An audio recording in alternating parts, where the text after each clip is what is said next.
Magandang araw! Sa video na ito, tatalakayin natin ang isa sa pinakamalaking hamon na kinakaharap ng buong mundo ngayon, ang climate change.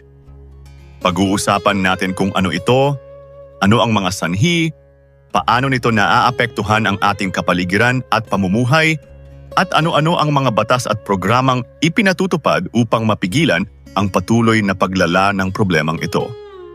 Tara at sabay-sabay nating unawain kung bakit mahalagang kumilos tayo ngayon para sa kinabukasan ng ating planeta. Ano ang climate change? Ayon sa United Nations Framework on Climate Change o UNFCCC, ang climate change ay ang pagbabago sa klima, bunga ng mga natural na dahilan at mga aktibidad ng tao na nakapagdudulot ng pagbabago sa komposisyon ng kalawakan.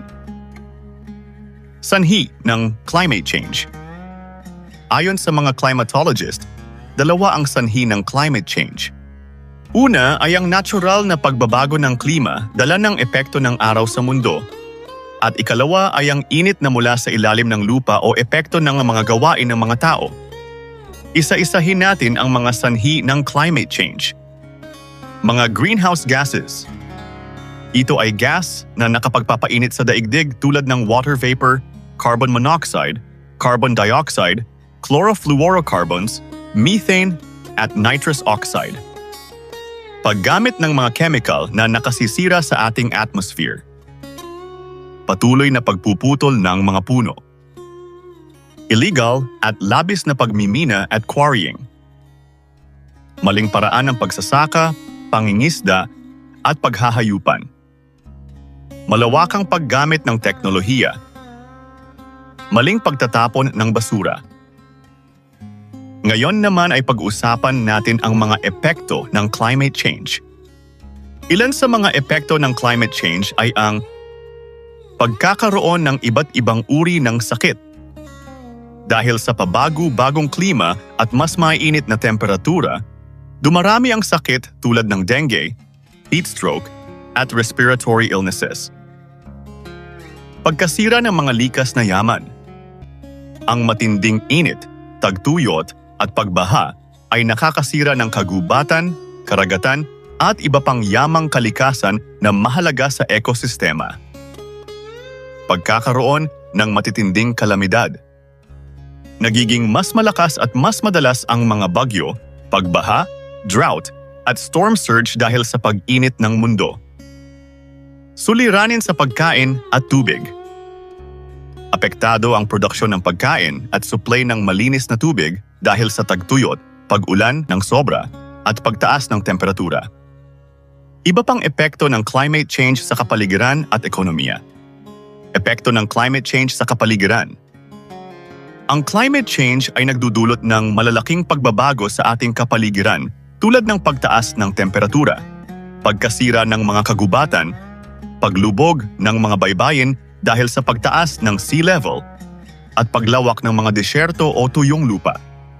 Naaapektuhan din nito ang biodiversity dahil maraming hayop at halaman ang hindi nakakaangkop sa mabilis na pagbabago ng klima. Dahil dito, mas nagiging mahina ang mga ecosystem at mas madalas ang pagkakaroon ng matitinding natural na sakuna. Epekto ng climate change sa ekonomiya.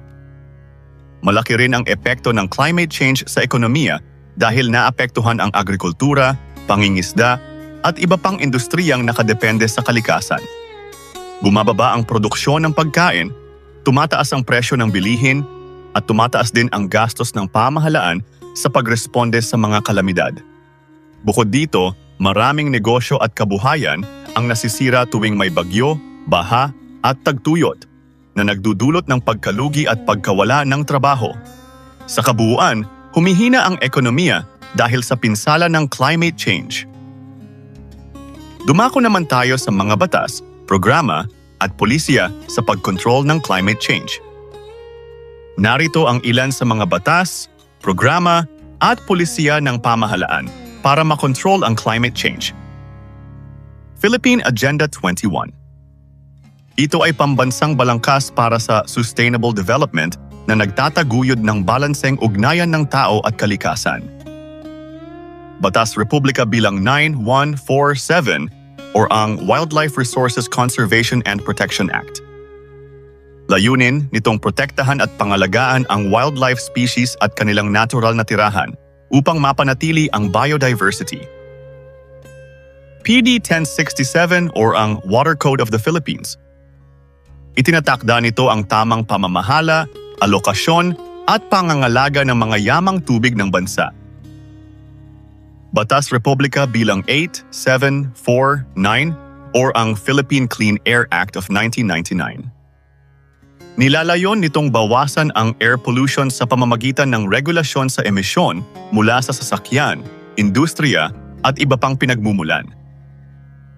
Batas Republika bilang 9003 or ang Ecological Solid Waste Management Act of 2000. Nag-uutos ito ng wastong pamamahala ng basura tulad ng segregation, recycling, at waste reduction upang mabawasan ang polusyon. Batas Republika bilang 6969 or ang Toxic Substances and Hazardous Wastes Control Act of 1990. Kumokontrol ito sa pag-angkat, paggawa, paggamit, at pagtatapon ng mapanganib na kemikal at basura upang protektahan ang tao at kalikasan. Batas Republika bilang 9729 or ang Climate Change Act of 2009. Itinatatag nito ang Climate Change Commission na nangunguna sa pagbuo at pagpapatupad ng mga pulisya laban sa climate change. Ngayon naman ay talakayin natin ang tungkulin ng mamamayan, pamahalaan, at pandaigdigang samahan laban sa climate change. Upang malutas ang climate change, kailangan ang sama-samang pagkilos ng bawat sektor ng lipunan. Mga mamamayan, makakatulong sa pamamagitan ng pagbabawas ng basura, tamang segregasyon, pagtitipid ng enerhiya, paggamit ng eco-friendly na produkto, at aktibong pakikilahok sa mga gawaing pangkalikasan tulad ng tree planting at cleanup drives. Pamahalaang pambansa. Responsable sa pagpapatupad ng mga batas pangkalikasan, pagbuo ng mga pulisya at programang nakatuon sa climate mitigation at adaptation, paglalaan ng pondo para sa disaster preparedness at pagsusulong ng malinis na enerhiya. Pandaigdigang samahan.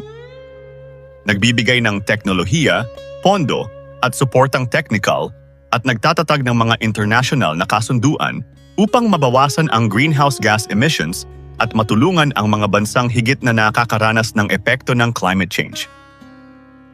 At iyan ang ating aralin tungkol sa climate change. Kung ano ito, paano ito nagsisimula, at bakit napakahalaga ng ating papel sa pagprotekta sa kalikasan. Tandaan, ang maliliit na hakbang na ginagawa natin araw-araw ay may malaking ambag sa pagpigil sa patuloy na paglala ng climate change. Kung nais nating magkaroon ng mas ligtas, mas malinis, at mas matatag na mundo para sa mga susunod na henerasyon, kailangan nating kumilos ngayon. Kung nakatulong sa iyo ang video na ito, huwag kalimutang i-like, mag-subscribe, at i-click ang notification bell para lagi kang updated sa mga susunod nating aralin. Hanggang sa muli, maraming salamat sa inyong panonood.